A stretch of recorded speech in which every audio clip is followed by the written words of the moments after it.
Ada's hands shook as she stared at the crumpled letter in her fist.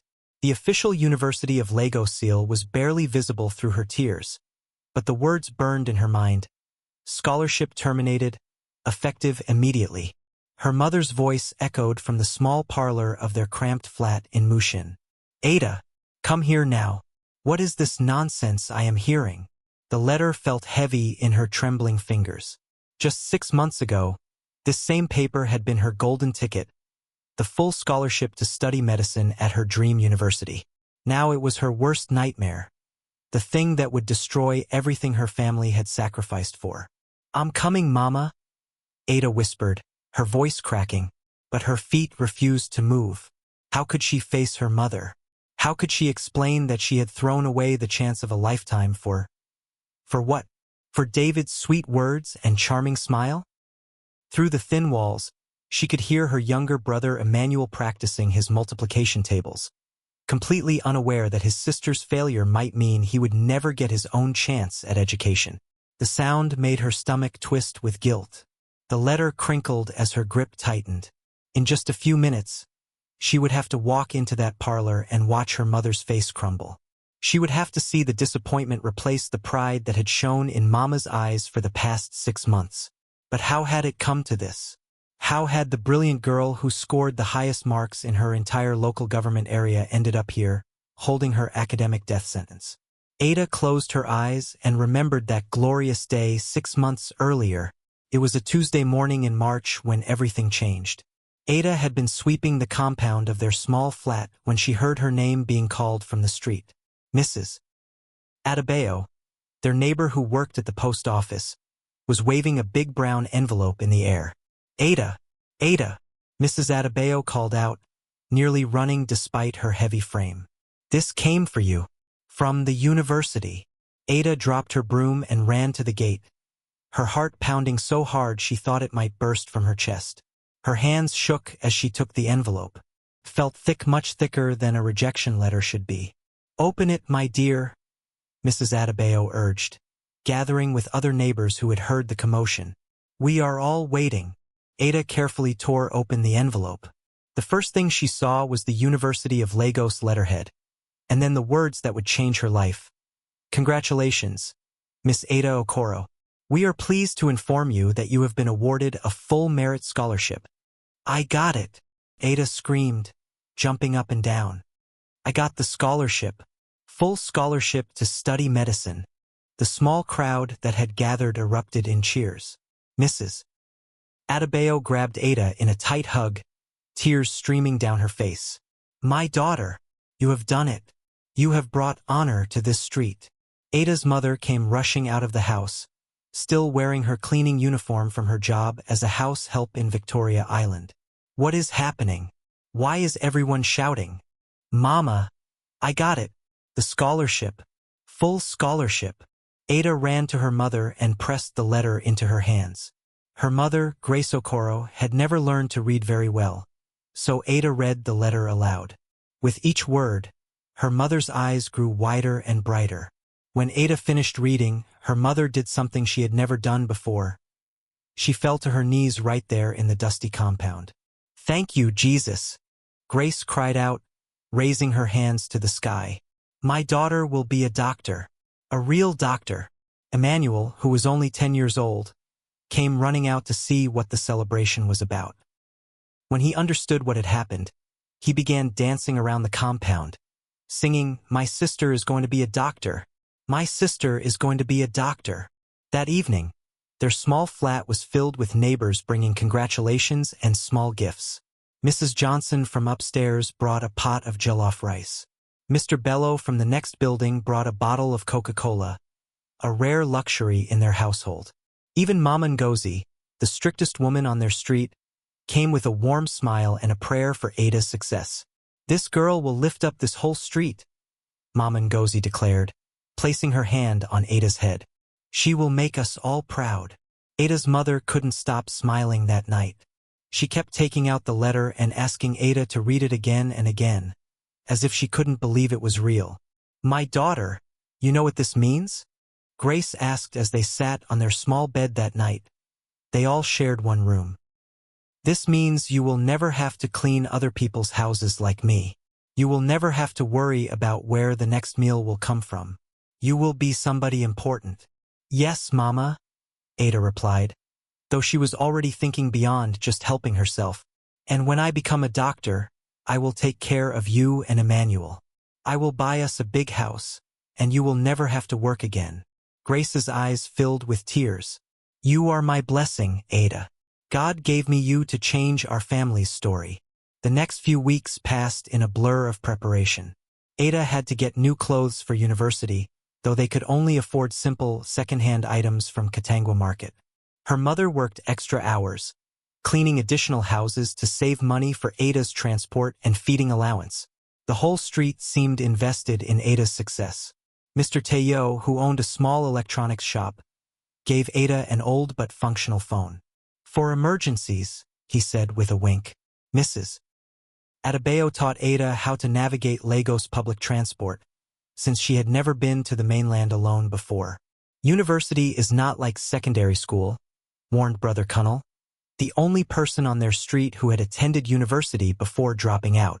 "You must be very careful. There are many distractions. Many people who will try to lead you astray." But Ada felt invincible. She had worked too hard and come too far to be distracted by anything. She had studied by candlelight when there was no electricity, which was most nights. She had walked 5 kilometers to and from school every day for 6 years because they couldn't afford transport. She had tutored younger students to earn small money for school supplies. Nothing could shake her focus now. On the day she was to leave for university, the entire street turned out to see her off. She wore her best dress, a simple blue cotton that her mother had bought from the market and sewn herself to fit properly. Her few belongings were packed in an old traveling bag that Mrs. Adebayo had lent her. "Remember where you come from," her mother whispered as she hugged Ada goodbye. "Remember all the people who are counting on you. But most importantly, remember that education is the only thing that can never be taken away from you." Ada nodded solemnly. "I will make you proud, Mama. I promise." As the Danfo bus pulled away from Mushin, Ada waved at the crowd through the window. She could see her mother standing tall and proud, Emmanuel jumping up and down beside her, and all the neighbors who had become like extended family. She was going to be the first person in her family to attend university, the first person on her street to study medicine. She carried not just her own dreams, but the dreams of everyone who had supported her. The University of Lagos campus was like nothing Ada had ever seen. The buildings were huge and modern, with actual glass windows and air conditioning. There were gardens with flowers she couldn't name, and students walking around with expensive phones and laptops. Her dormitory room was small but clean, and she was sharing it with 3 other girls. Her roommate, Blessing, was from a wealthy family in Abuja. She had a car, designer clothes, and talked about shopping in Dubai like it was as common as going to the market. "Where are you from?" Blessing asked on their first night, eyeing Ada's simple belongings. "Mushin," Ada replied proudly. Blessing's expression changed slightly. "Oh, that's nice. Well, you'll love it here. There's so much to do. Parties every weekend, cute guys everywhere, and the professors are pretty easy if you know how to talk to them." Ada smiled politely but said nothing. She wasn't here for parties or boys. She was here to study, to become a doctor, to change her family's life forever. The first few weeks of classes were challenging but exciting. Ada threw herself into her studies with the same intensity that had gotten her the scholarship. She was always the first to arrive at lectures and the last to leave. While other students complained about the workload, Ada was thrilled to finally be learning the things she had dreamed about. Her professors noticed her dedication. Dr. Williams, who taught human anatomy, often called on Ada to answer difficult questions because he knew she would have the right answer. "Miss Okoro," he would say, "perhaps you can enlighten the class?" And Ada always could. She studied late into the night while her roommates went out to parties. She spent her free time in the library instead of hanging out at the student center. Her first semester results were outstanding straight A's in every subject. When she called home to share the good news, she could hear the pride in her mother's voice even through the crackling phone connection. "My daughter," You are making us so proud, Grace said. Everyone on the street asks about you. Mrs. Adebayo tells everyone that her daughter is the best student in her class. I'm not her daughter, Mama, Ada laughed. You are daughter to everyone who loves you, Grace replied. And that is many people. But as her second semester began, things started to change. Ada noticed that some of her classmates seemed to have an easier time balancing their studies with their social lives. They went out at night but still performed well in class. They had designer clothes and expensive gadgets, but they also got good grades. You need to live a little, Blessing told her one evening as she got dressed for another party. All work and no play makes Ada a dull girl. I'm here to study, not to play, Ada replied, opening her biochemistry textbook. But you can do both, insisted Chioma, another roommate. Look at me. I go out, I have fun, I have a boyfriend, and I still maintain a B average. Ada looked up from her book. A B average isn't good enough for me. I need to maintain my scholarship. Girl, you're too uptight, laughed the third roommate, Funmi. One party won't kill your GPA. Besides, there's someone I want you to meet. Ada shook her head and returned to her studies. But for the first time since arriving at the university, she felt a tiny seed of doubt. Was she missing out on something important? Was there a way to be successful academically while still enjoying the social aspects of university life? These thoughts lingered in her mind as the weeks passed. She began to notice how isolated she had become. While other students formed study groups and friendships, Ada was always alone with her books. She started to wonder if maybe, just maybe, she could afford to relax a little bit. The turning point came on a Friday evening in November. Ada was walking back from the library when she heard music and laughter coming from the student center. Through the windows, she could see students dancing, talking, and having fun. For a moment, she stopped and watched. That's when she saw him. He was tall and handsome, with an easy smile and confident posture. He was talking to a group of students who were hanging on his every word, laughing at his jokes. There was something magnetic about him, something that made it impossible to look away. As if sensing her gaze, he turned and looked directly at her through the window. Their eyes met, and he smiled a warm, inviting smile that made Ada's heart skip a beat. She quickly looked away and hurried back to her dormitory, but she couldn't get his face out of her mind. That night, for the first time since arriving at university, Ada found it difficult to concentrate on her studies. The next Monday, she saw him again. This time, he was sitting under a tree near the Faculty of Medicine building, reading a book. As Ada walked past on her way to class, he looked up and waved. Hey, he called out. You're the girl from the window on Friday night. Ada felt her cheeks burn with embarrassment. I was just passing by. I'm David, he said, standing up and extending his hand. David Okafor, final year engineering.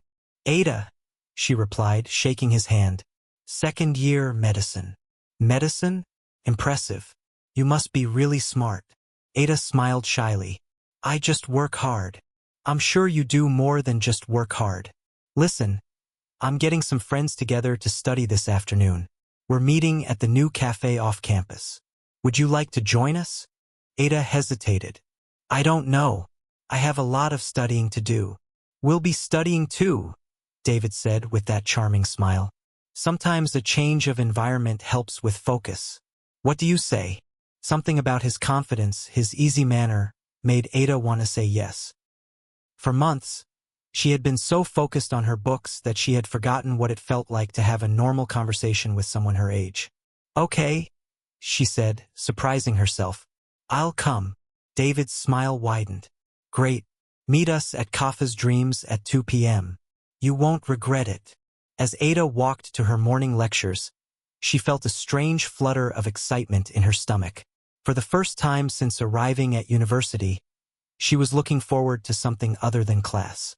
At exactly 2 p.m., Ada found herself standing outside Cafe Dreams, a trendy spot popular with university students.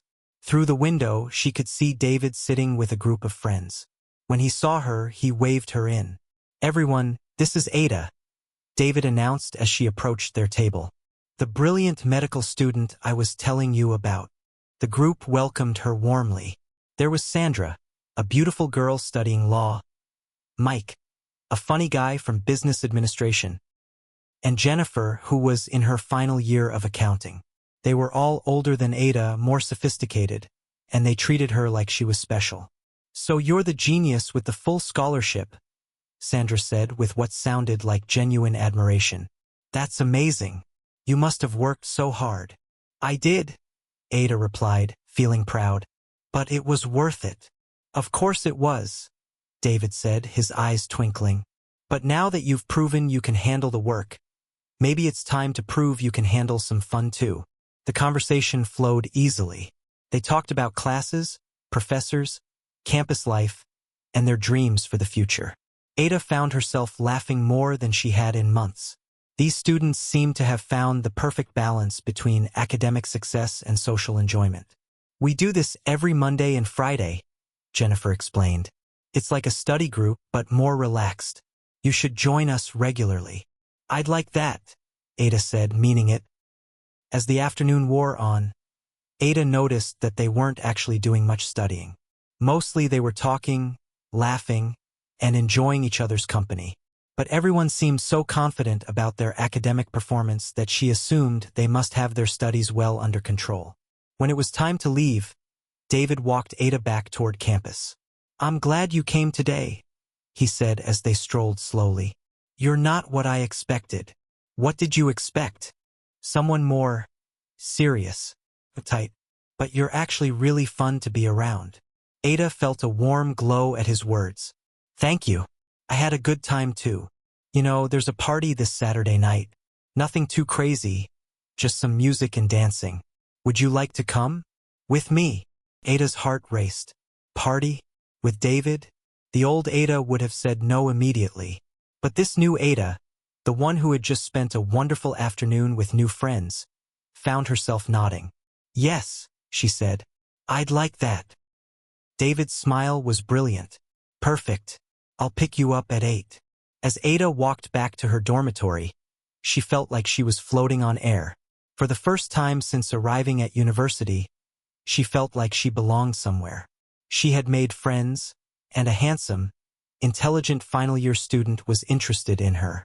That night, she called home to check in with her family. How are your studies, my daughter? Her mother asked. They're going well, Mama, Ada replied. I'm making some new friends too. That's good. But remember, you are there to study first. Friends are nice, but your education is the most important thing. I know, Mama. Don't worry about me. But as Ada hung up the phone, she felt a small prick of guilt. She hadn't mentioned David or the party. Something told her that her mother wouldn't approve.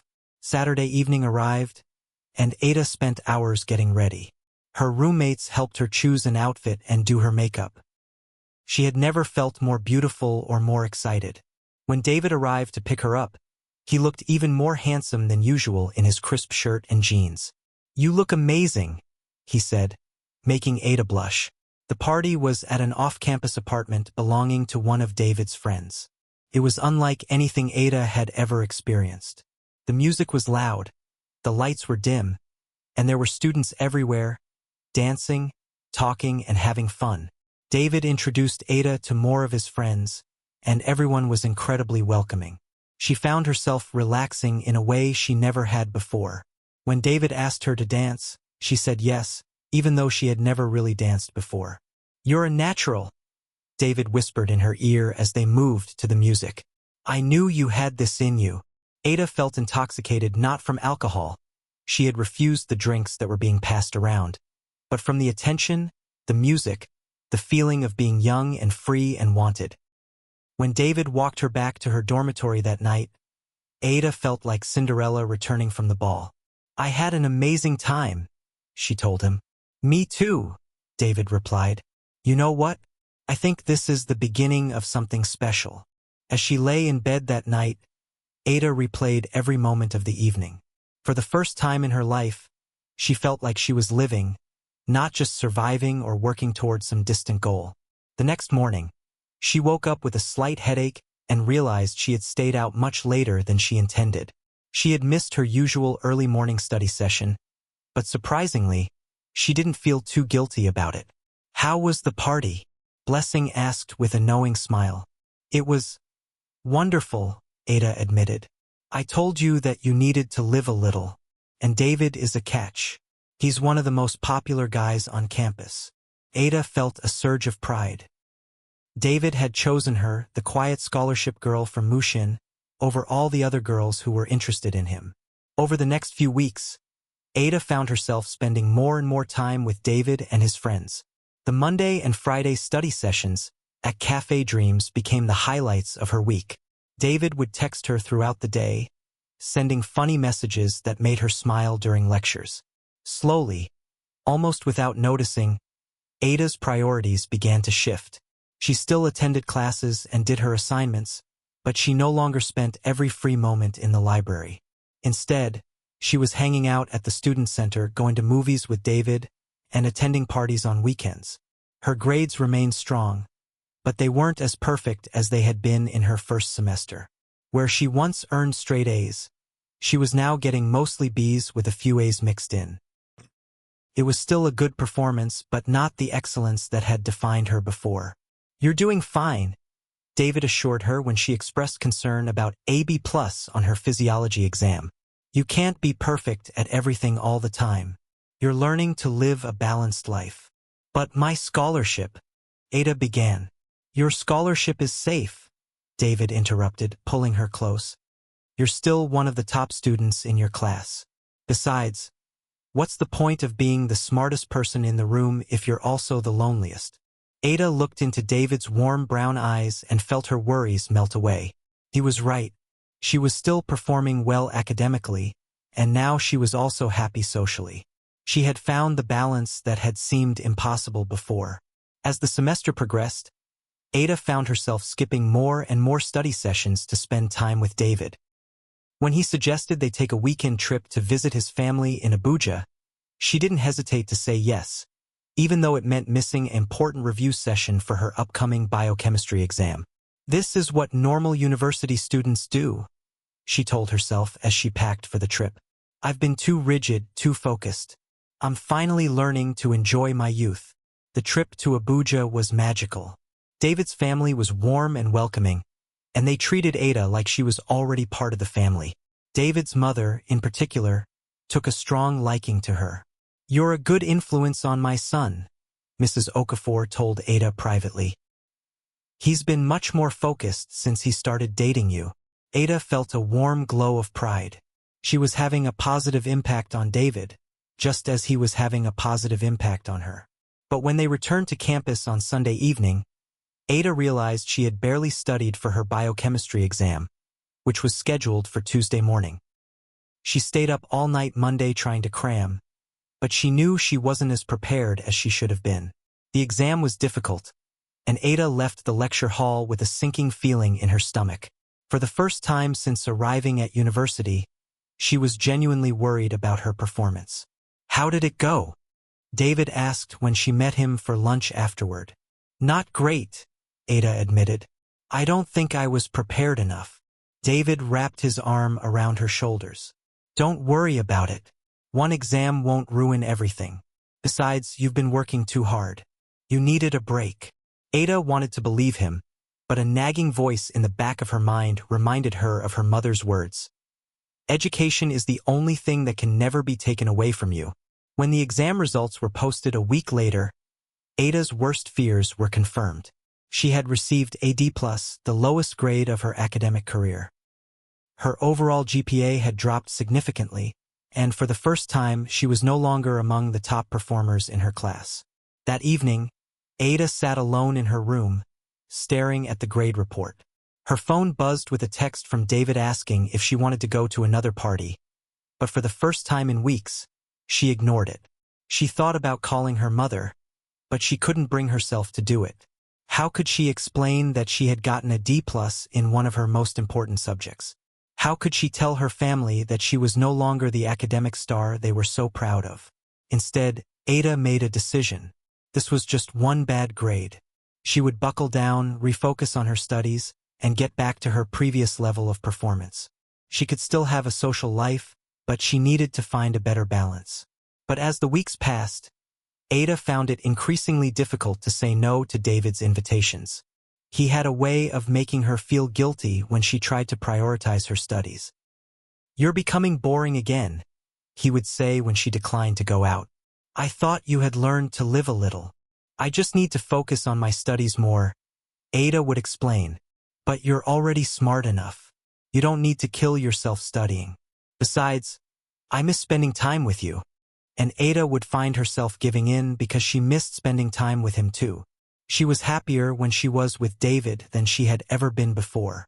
The problem was, she was also performing worse academically than she ever had. As her second year drew to a close, Ada's grades had stabilized at AB average, respectable, but far below her previous standards. She told herself that it was still good enough to maintain her scholarship, and that was what mattered. But deep down, she knew something had fundamentally changed. The girl who used to study by candlelight and walk kilometers to school was disappearing, replaced by someone who prioritized social activities over academic excellence. The final blow came during exam week. Ada had 3 major exams scheduled within 4 days, and she knew she needed to spend every available moment studying. But David had been accepted into a graduate program at a university in the United States, and his friends were throwing him a going-away party. "You have to come," David pleaded. "This might be our last night together for a long time." Ada's heart clenched. She hadn't realized that David's acceptance to the graduate program meant he would be leaving Nigeria so soon. "But my exams," she began weakly. "One night won't kill you," David said, taking her hands in his. "Please, Ada, this is important to me." Against her better judgment, Ada went to the party. She told herself she would only stay for an hour, but the evening stretched on and on. David was surrounded by friends congratulating him on his acceptance, and Ada felt proud to be by his side as his girlfriend. It wasn't until 3 a.m. that she finally made it back to her dormitory. She had planned to wake up early and study, but she overslept and woke up just 2 hours before her first exam. The organic chemistry exam was a disaster. Ada's mind felt foggy from lack of sleep, and she couldn't remember formulas that she should have known by heart. She left the exam hall feeling nauseated and panicked. Her second exam, pathology, went slightly better, but still not at the level she needed. By the time she took her third exam, medical ethics, Ada felt like she was in a daze. A week later, when the final grades were posted, Ada's worst nightmare became reality. She had failed organic chemistry outright and barely passed the other 2 courses. Her cumulative GPA had dropped below the minimum required to maintain her scholarship. That evening, Ada received a call asking her to report to the Academic Affairs office the following morning. She knew what it meant, but she couldn't bring herself to accept it. She tried calling David, but his phone went straight to voicemail. She remembered that he had mentioned something about final preparations for his departure to the United States, but the timing felt cruel. That night, Ada couldn't sleep. She kept thinking about her mother's sacrifices, about Emmanuel's dreams of education, about all the neighbors who had invested their hopes in her success. The next morning, she sat in the Academic Affairs office as the dean explained that her scholarship was being terminated due to poor academic performance. "Miss Okoro," the dean said kindly, "your first-year performance was exceptional. What happened? Is there anything we should know about? Family problems? Financial difficulties?" Ada wanted to explain, but how could she tell them that she had thrown away her scholarship for a boy who was now leaving the country? How could she admit that she had chosen temporary pleasures over her permanent future? "No, sir," she whispered. "No problems." The dean handed her an official letter. "You have the right to appeal this decision, but based on your recent performance, I'm afraid the chances of success are minimal. I'm sorry, Miss Okoro. You had so much potential." Ada walked out of the office in a daze, clutching the letter that would destroy her family's dreams. She had 1 week to clear out of her dormitory and leave the university. As she walked across the campus that had been her home for nearly 2 years, Ada felt like she was seeing it for the last time. The beautiful buildings, the gardens, the students hurrying to class. It had all been within her grasp, and she had let it slip away. Now, standing in her small room in Mushin, holding the termination letter, Ada could hear her mother approaching. In a moment, she would have to face the consequences of her choices. She would have to watch her mother's dreams crumble, just as her own had. The footsteps stopped outside her door. "Ada," her mother called softly. "Come out here. We need to talk." Ada took a deep breath, smoothed out the letter, and prepared to face the hardest moment of her life. But as she reached for the door handle, her phone buzzed with an unexpected message that would change everything once again. Ada's hand froze on the door handle as she stared at her phone screen. The message was from David, and it contained only 4 words that made her blood run cold. "I'm getting married tomorrow." Her legs gave out, and she sank onto her small bed, the scholarship termination letter falling forgotten to the floor. With trembling fingers, she opened the message fully. "Hey Ada, I know this is sudden, but I wanted you to hear it from me first. My parents arranged everything while I was preparing for my trip to America. The girl is from a good family here in Abuja, someone they've known for years. The wedding is tomorrow, and then we fly to the US together next week. I'm sorry I couldn't tell you sooner. Take care of yourself. David." Ada read the message 3 times before the words fully sank in. David, the boy she had sacrificed her entire future for, was marrying someone else. Someone his parents had chosen.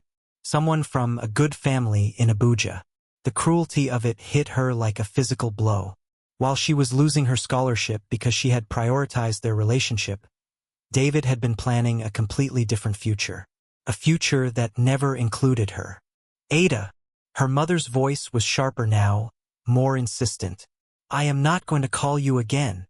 Ada quickly wiped her tears and shoved the phone into her pocket. The termination letter lay crumpled on the floor like a discarded dream. She picked it up, smoothed it out one more time, and walked toward the door. Her mother was sitting in their small plastic chair, still wearing her cleaning uniform. Emmanuel was doing his homework at the small table they used for everything: eating, studying, and family meetings. When Ada entered the parlor, her mother looked up with eyes that were already filled with disappointment. "Mrs. Adebayo came to see me today," Grace began slowly. "She said she heard some news about you at the post office. Something about a letter from your university." Ada felt her stomach drop. In their small community, news traveled faster than lightning, and bad news traveled fastest of all. "Mama, I can explain." Ada started, but her mother held up her hand. "First, show me the letter."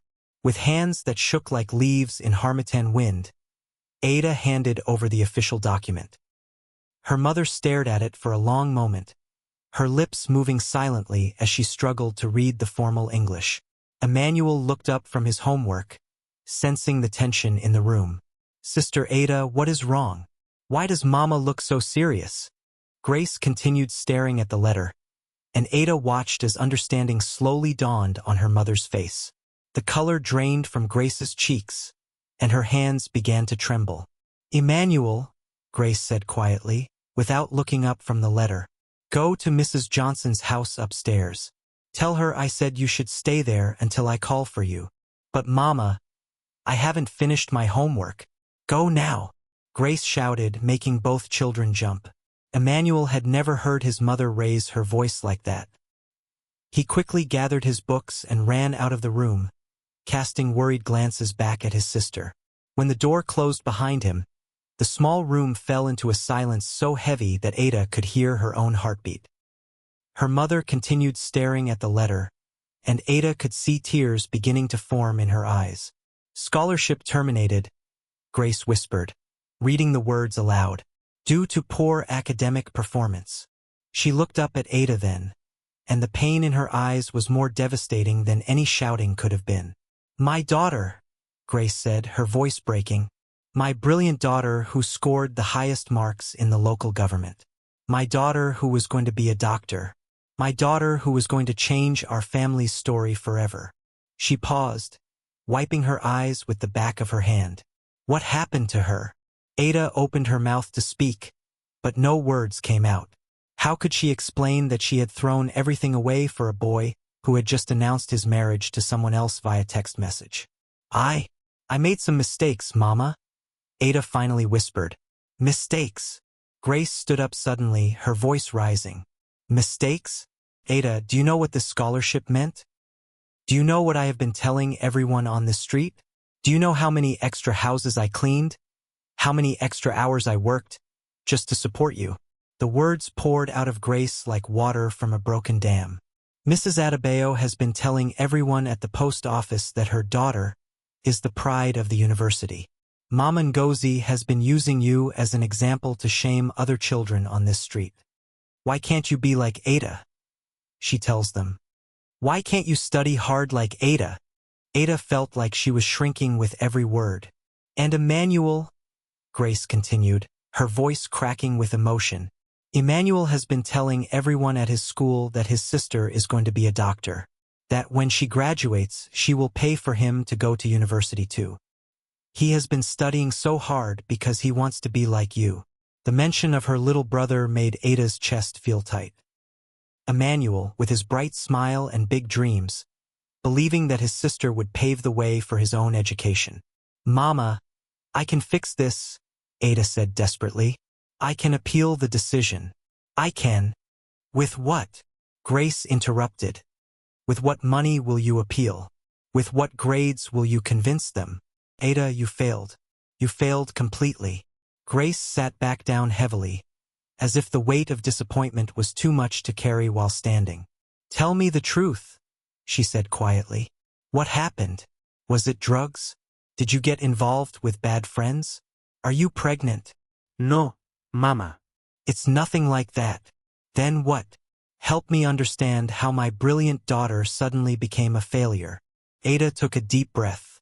She had to tell her mother something, even if she couldn't bear to tell her everything.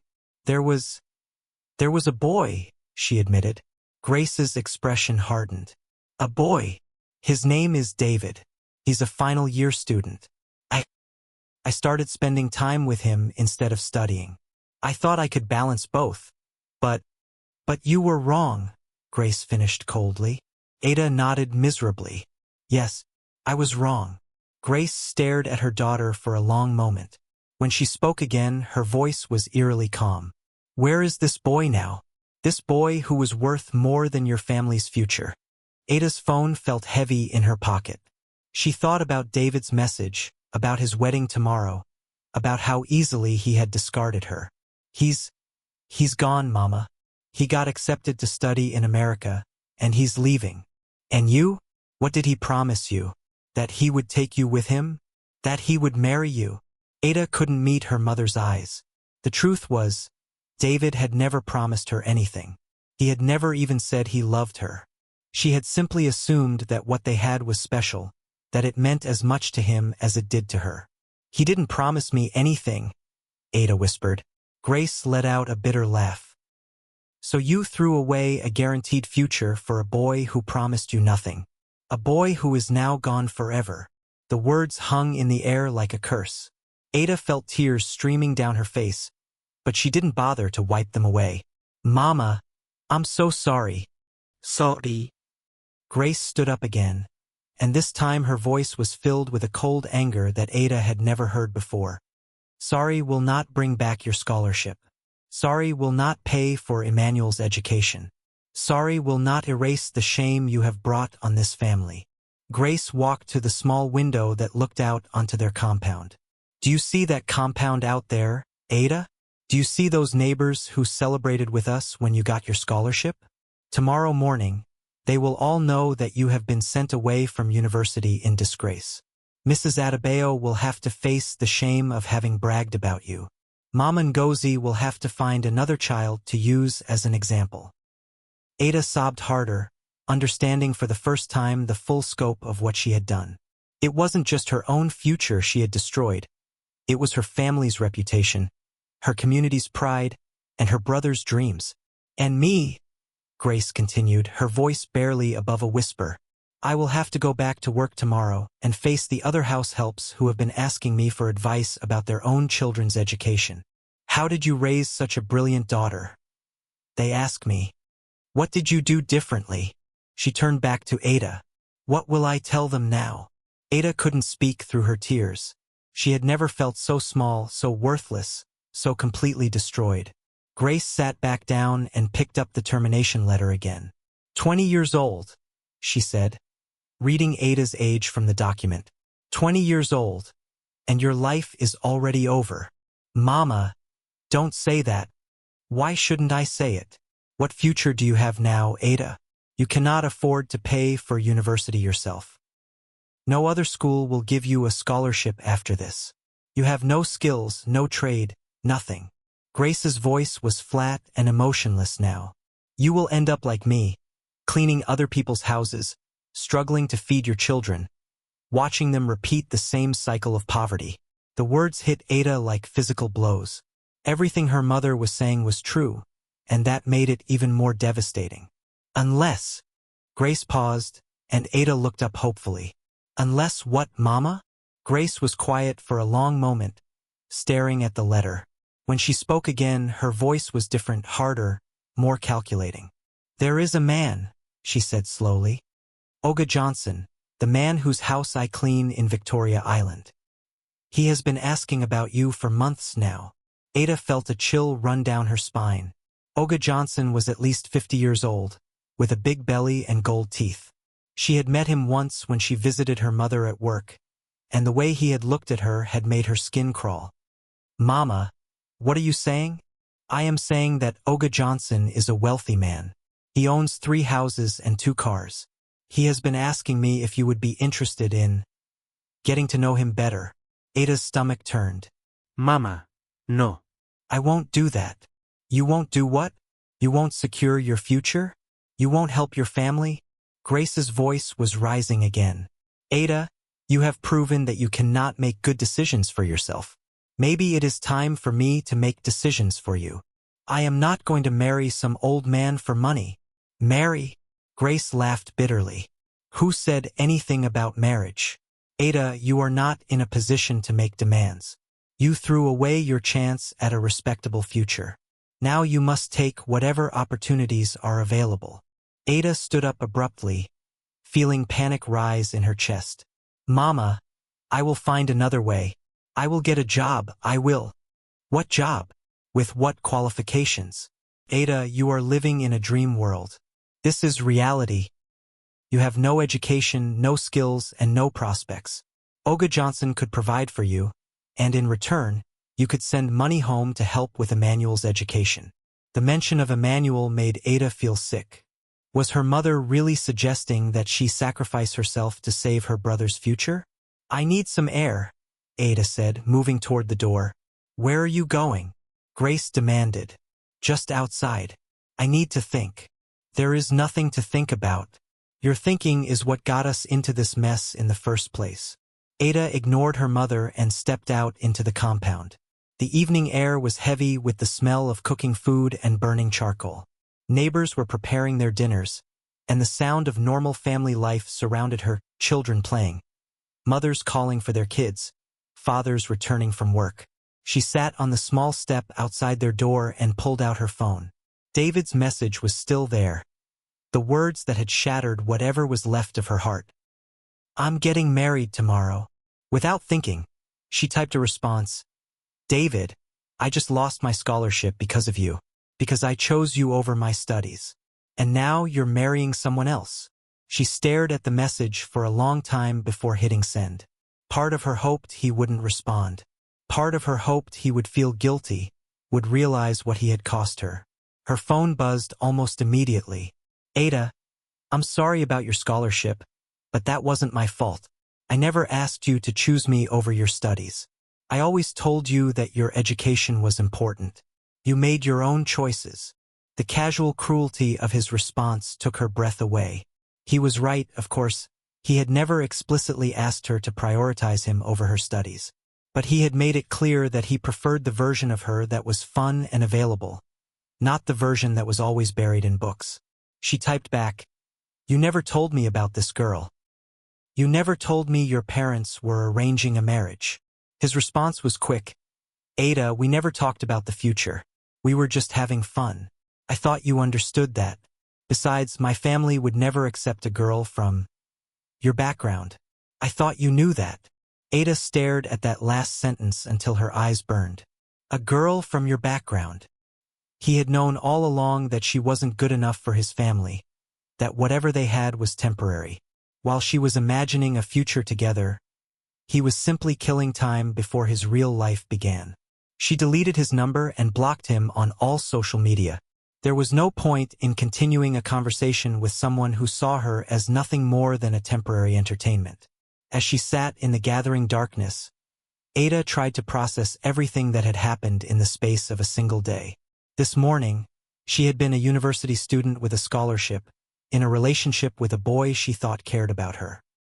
Now, she was a failure who had lost everything, and the boy was marrying someone else.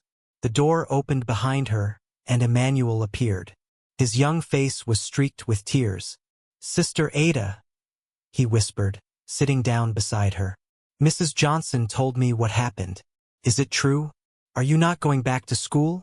Ada looked at her little brother's innocent face and felt her heart break all over again. Emmanuel believed in her so completely, loved her so unconditionally. How could she explain that she had failed him too? "I made some mistakes, Emmanuel," she said, pulling him close. "Big mistakes. But you can fix them, right? You're the smartest person I know. You can fix anything." Ada wanted to promise him that she could fix everything, that she would find a way back to university, that his dreams of education were still safe. But she couldn't bring herself to lie to him.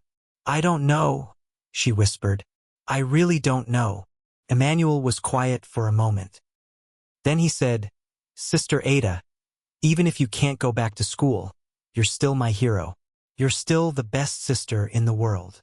His simple faith in her made Ada cry harder than she had all day. This little boy still believed in her, even when she had stopped believing in herself. "I love you, Emmanuel," she said, hugging him tighter. "I love you too, Sister Ada, and I know you'll figure something out. You always do." But as they sat together in the darkness, Ada wasn't sure she would ever figure anything out again. She had lost her scholarship, her boyfriend, and her future in a single day.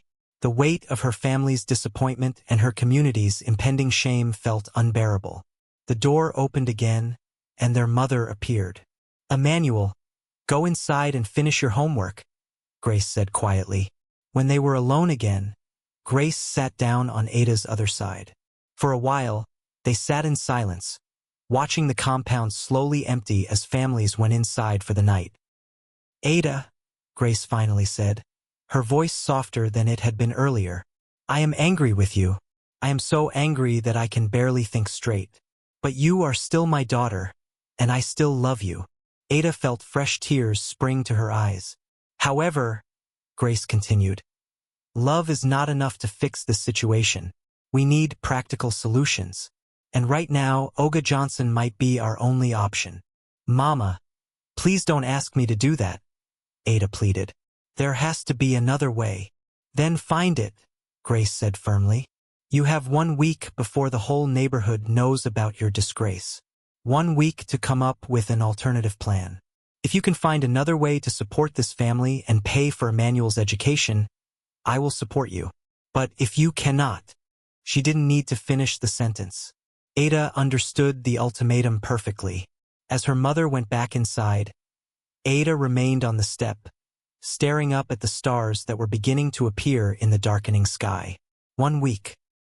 She had 1 week to figure out how to rebuild a life that she had completely destroyed. But as she sat there, feeling more alone than she ever had in her life, Ada made a decision.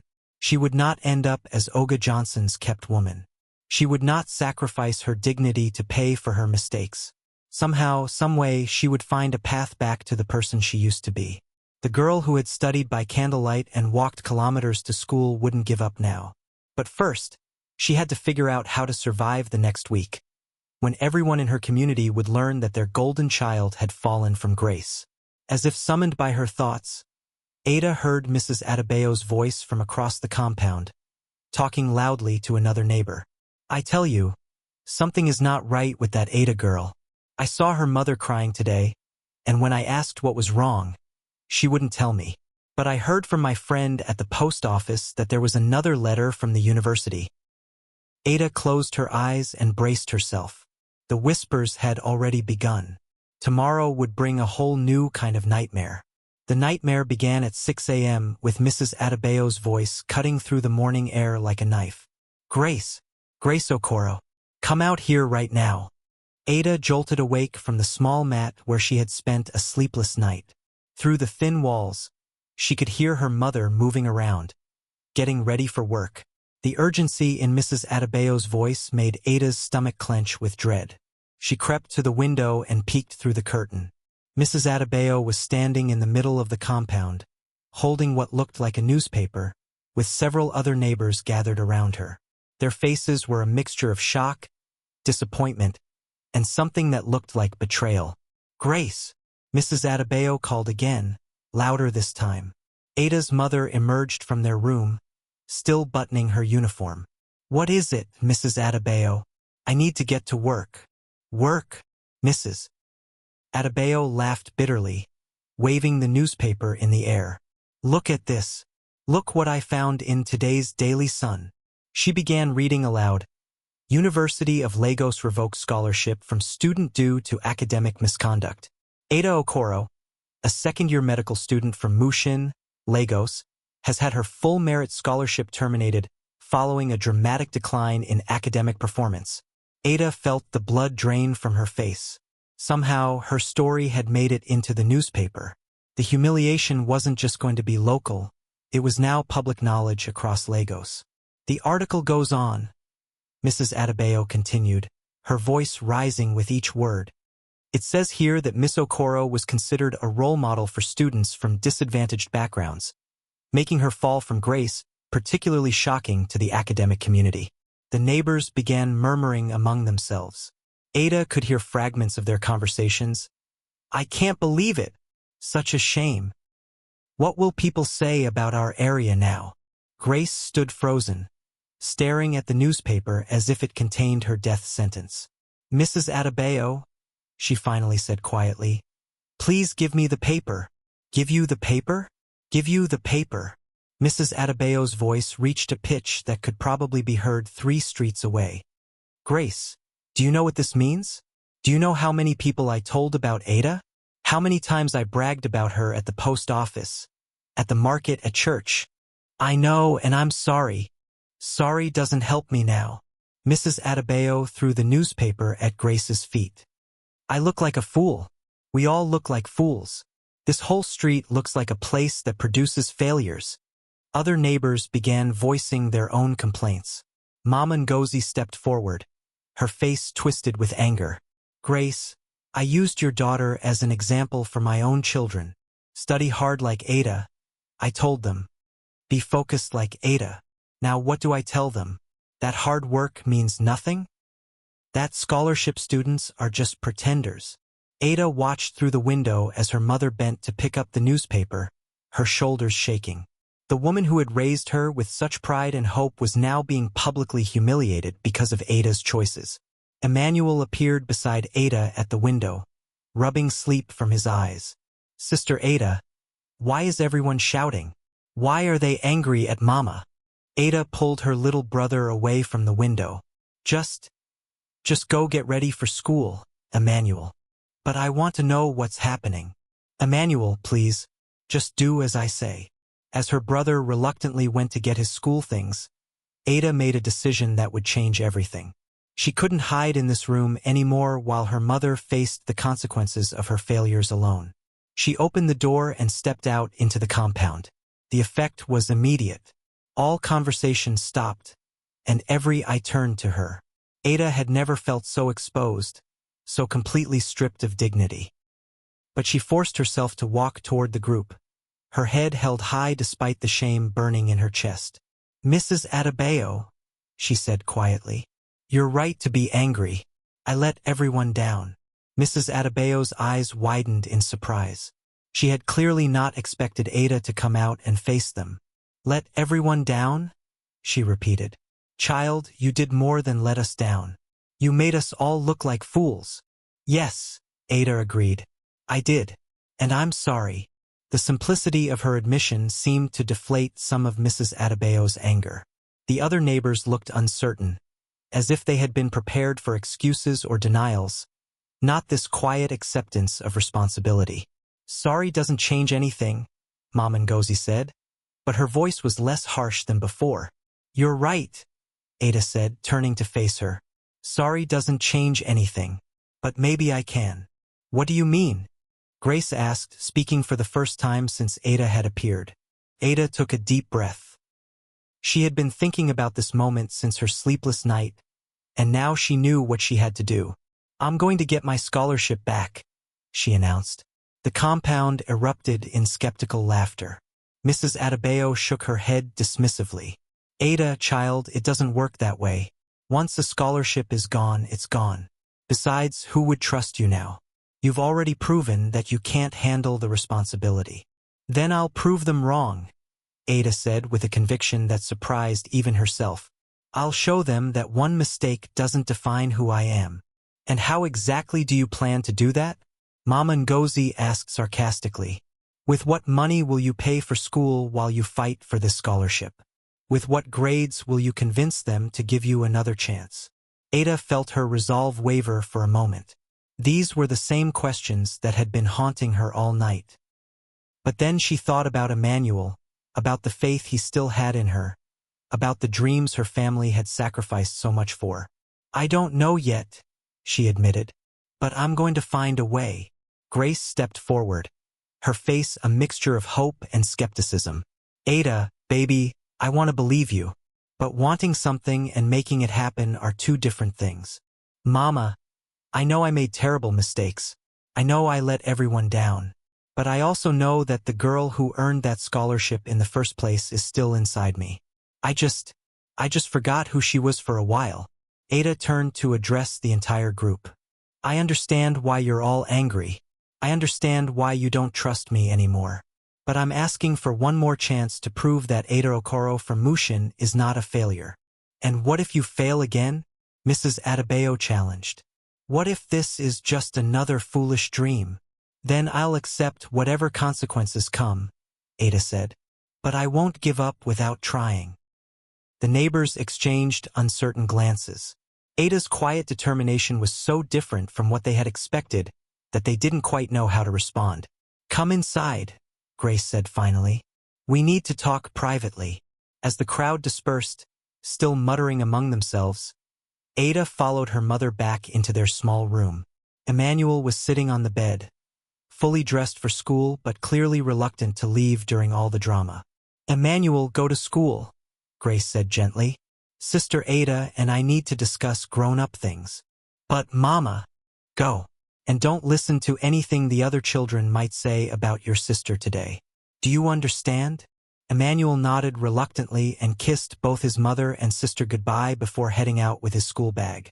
When they were alone, Grace sat heavily in her plastic chair. "Ada, I want to believe in you. God knows I want to believe in you. But I need to know that this isn't just another impulsive decision." "It's not, Mama. I've been thinking about it all night." "Thinking about what exactly?" "Because this isn't just about wanting your scholarship back. This is about having an actual plan." Ada sat down on the bed, facing her mother. "I've been thinking about Dr. Williams, my anatomy professor. He always believed in me, even when other professors thought I was too young or too inexperienced. If anyone would listen to my side of the story, it would be him. And then what? Even if he listens, what can he do? He sits on the academic review board. If I can convince him that I'm serious about changing, that I understand what I did wrong, maybe he'll support an appeal." Grace shook her head. "Ada, appeals cost money. Money we don't have. Then I'll find a way to earn it." "How? What skills do you have? What work can you do?" Ada had been thinking about this too. "I can tutor students. I'm still good at the subjects I studied.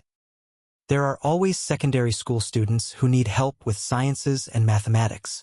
And you think you can earn enough money tutoring to pay for an appeal, and then pay for school if the appeal is successful?" When her mother put it like that, Ada's plan sounded impossibly naive. But she couldn't give up now. "Maybe not all of it," she admitted. But I can try. And maybe if Dr. Williams sees that I'm serious, he'll help me find other ways to make it work. Grace studied her daughter's face for a long moment. And what about Olga Johnson?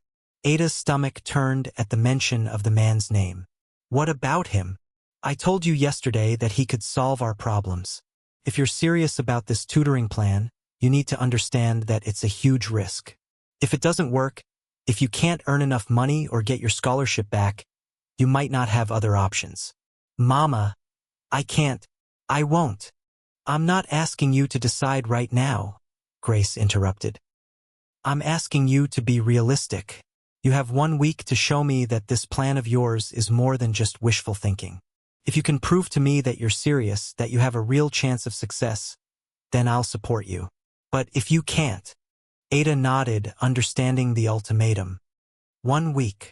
1 week, Grace confirmed. And Ada, this time there are no second chances. If you fail again, if you let us down again, I won't be able to protect you anymore. The weight of that statement settled over Ada like a heavy blanket. This was it, her absolute last chance to prove that she was more than her mistakes. After her mother left for work, Ada sat alone in the quiet room, trying to figure out where to begin. She needed to contact Dr. Williams, but she couldn't just show up at the university after being formally dismissed. She needed to find students to tutor, but she had no idea how to advertise her services or where to find clients. She pulled out her phone and started making a list of everything she needed to do. 1. Contact Dr. Williams. 2. Find tutoring clients. 3. Research the appeals process. 4. Calculate how much money she would need. 5. Prepare her case for why she deserved another chance. The list looked overwhelming, but Ada forced herself to start with the first item. She composed a careful email to Dr. Williams, explaining her situation and asking if he would be willing to meet with her to discuss her options. The response came faster than she had expected. Dr. Williams agreed to meet with her that afternoon at a cafe near the university, neutral ground where her presence wouldn't violate any rules about dismissed students being on campus. Ada spent the rest of the morning preparing for the meeting. She reviewed all her old notes and assignments, trying to remember why Dr. Williams had once believed in her potential. She also wrote down a clear explanation of what had gone wrong and what she had learned from her mistakes. The cafe was small and quiet, with students from various schools scattered at different tables. Ada arrived early and chose a corner table where they could speak privately. When Dr. Williams walked in, she felt a surge of both hope and shame. Dr. Williams was a tall, distinguished man in his 50s with kind eyes behind wire-rimmed glasses. He had always been patient with students. Ada, he said as he sat down across from her. I have to say, I was surprised to receive your email. Thank you for agreeing to meet with me, sir. Dr. Williams ordered a coffee and studied Ada's face. You look different, he said finally. Older, more serious. I feel different, Ada replied honestly. The last few days have been educational. I imagine they have been. Ada, I'm going to be direct with you because I think you deserve honesty. What you did, throwing away your scholarship for social activities, it was deeply disappointing to those of us who believed in you. The words stung, but Ada forced herself to listen without becoming defensive. However, Dr. Williams continued, the fact that you're here, asking for advice instead of just giving up, tells me something about your character that I hope is still true. What does it tell you, sir? That you're willing to fight for what matters to you. The question is, does your education still matter to you, or are you just afraid of the consequences of losing it? Ada had prepared for this question. Sir, I won't lie and say I'm not afraid of the consequences. I am. My family is facing shame because of my choices, and my little brother's dreams are in jeopardy because of what I did. But that's not why I want to fight for my scholarship. Then why? Because I remember who I was before I got distracted. I remember staying up all night studying by candlelight, not because I had to, but because I loved learning. I remember the feeling of understanding a complex concept for the first time, or helping another student grasp something difficult. I lost that person for a while, but I want her back. Dr. Williams nodded slowly. That's a good answer. But wanting something and achieving it are very different things. The appeals process is complicated and expensive.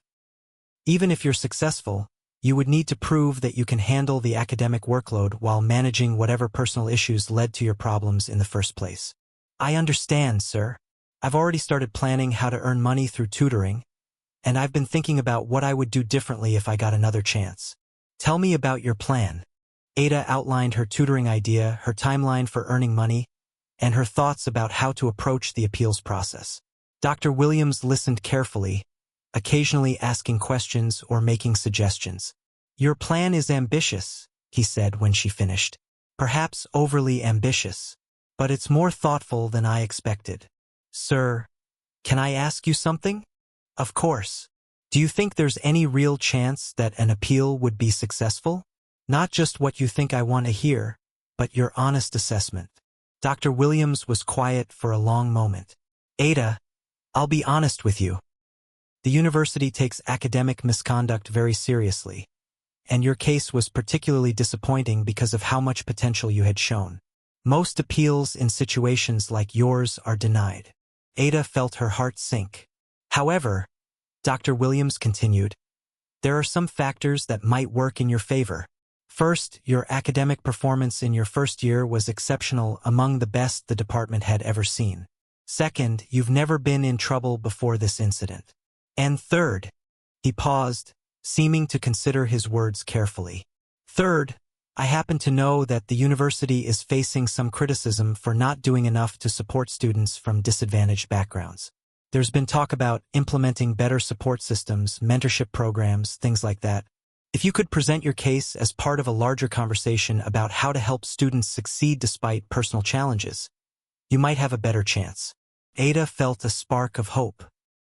What would that look like? It would mean acknowledging your mistakes completely, but also showing how your experience could help the university develop better programs for other students. It would mean proposing specific changes or support systems that might have prevented your situation. Ada's mind began racing with possibilities, like mentorship programs for scholarship students, or counseling services for students who are struggling to balance academics with social pressures. Exactly. If you could present yourself not just as someone asking for another chance, but as someone who has learned valuable lessons that could benefit other students, that might make your appeal more compelling. Dr. Williams finished his coffee and checked his watch. Ada, I need to be clear about something. Even if I support your appeal, there are no guarantees. And if you do get another chance, the expectations will be even higher than before. You won't be able to afford any mistakes. I understand, sir. Do you? Because this isn't just about studying harder or managing your time better. This is about fundamentally changing how you approach relationships, social situations, and life decisions. Are you prepared for that level of change? Ada thought about David's wedding, about her mother's disappointment, about Emmanuel's innocent faith in her. Yes, sir. I am. Dr. Williams stood up. All right, here's what I'm willing to do. If you can demonstrate over the next month that you're serious about this, if you can build a successful tutoring practice, research and write a compelling appeal letter, and develop concrete proposals for how the university could better support students like you, then I'll support your appeal to the Academic Review Board. 1 month. 1 month. And Ada, this time you're not just representing yourself. If I support your appeal and it's successful, my own reputation will be on the line. Don't make me regret believing in you again. As Dr. Williams walked away, Ada felt a mixture of excitement and terror. 1 month to prove that she deserved another chance. 1 month to rebuild everything she had destroyed. She spent the rest of the afternoon walking around the neighborhoods near the university, looking for places where she could advertise tutoring services. She made flyers offering help with mathematics, chemistry, physics, and biology for secondary school students preparing for their WAEC exams. By evening, she had posted flyers at 3 different secondary schools, 2 libraries, and several community centers. She had also created social media posts offering her services and asking friends to share the information. When she got home, Emmanuel was waiting for her with homework questions about fractions. As she helped him work through the problems, Ada realized how much she had missed this, the simple joy of teaching, of watching understanding dawn in someone's eyes. "Sister Ada," Emmanuel said as they finished his math homework, "some of the children at school were saying mean things about you today." Ada's heart clenched. "What kinds of things?" "They said you were a failure and that's why you came home from university." I told them they were lying. "Emmanuel, you're not a failure, are you, Sister Ada? You're just having a hard time, right? Like when I have trouble with math. But then you help me and I understand." Ada looked at her little brother's trusting face and felt a surge of determination unlike anything she had ever experienced. "That's right, Emmanuel. I'm just having a hard time. But I'm going to fix it." "I know you will," Emmanuel said with complete confidence. "You're the smartest person I know." That night, Ada's phone rang. Her first tutoring client, a secondary school student who needed help preparing for his chemistry WAEC exam. They scheduled a session for the next day. Over the following weeks, word of mouth spread quickly. Ada's tutoring business grew from 1 student to 5, then to 10. Parents were impressed by her knowledge and her patience with their children. Students appreciated that she understood their struggles and could explain complex concepts in simple terms. More importantly, as Ada taught others, she rediscovered her own love of learning. Each tutoring session reminded her why she had wanted to study medicine in the first place. Not for the prestige or the money, but because she genuinely loved understanding how things worked and helping others understand too. She spent her evenings researching the appeals process and writing her letter. She outlined specific proposals for mentorship programs, peer support groups, and counseling services that could help students navigate the transition from secondary school to university life. 3 weeks into her month-long deadline, Ada had earned enough money to cover the appeals process fees. More importantly, she had proven to herself and her family that she was capable of rebuilding her life through hard work and determination. The night before she was supposed to submit her appeal, Ada sat down with her mother and Emmanuel to share what she had written. "My name is Ada Okoro," she read aloud, "and I am writing to request a review of the decision to terminate my merit scholarship. I do not write this letter to make excuses for my failures, but to demonstrate what I have learned from them and how that learning could benefit other students in the future." She continued reading, describing her mistakes honestly, outlining the lessons she had learned, and proposing specific programs that could help prevent other students from making similar errors. When she finished, Grace wiped tears from her eyes. "My daughter, this is beautiful. This is the Ada I raised." Emmanuel clapped his hands. "Sister Ada, you sound like a real professor." The next morning, Ada submitted her appeal to the Academic Review Board with Dr. Williams's letter of support. Now all she could do was wait. 2 weeks later, she received a call asking her to appear before the board for an interview.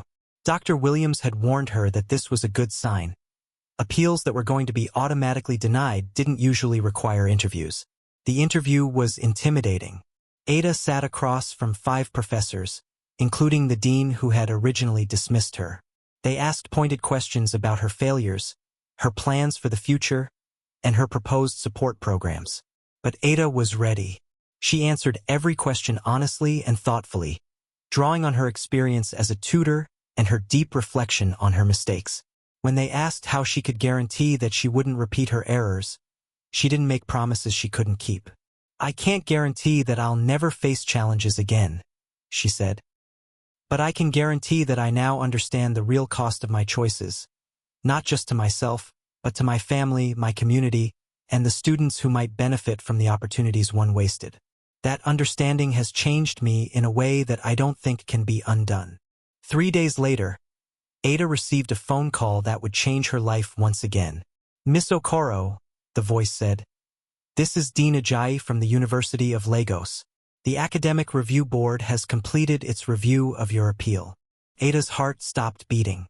"After careful consideration of your case, your demonstrated commitment to change, and your thoughtful proposals for supporting other students, the board has decided to reinstate your scholarship on a probationary basis." Ada dropped the phone and screamed with joy. Emmanuel came running from the compound, followed by her mother who had just returned from work. "I got it back," Ada shouted, tears streaming down her face. I got my scholarship back. Grace grabbed her daughter in a hug so tight that Ada could barely breathe. My girl, she whispered. My strong, brilliant girl. Emmanuel jumped up and down, singing, My sister is going back to school. My sister is going back to school. The celebration was interrupted by Mrs. Adebayo's voice from across the compound. What is all this noise about? She called out, but her tone was curious rather than annoyed.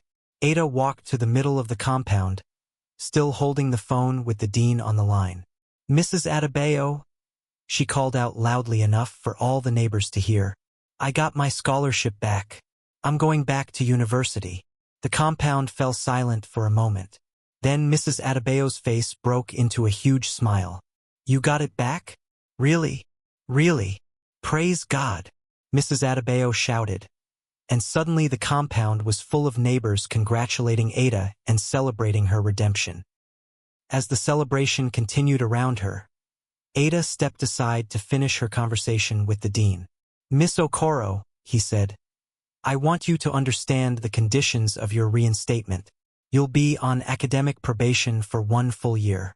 Your GPA must remain above 3.5, and you'll be required to participate in the new peer mentorship program that the board has decided to implement based on your proposals. I understand, sir. Thank you so much for this opportunity. Don't thank me yet.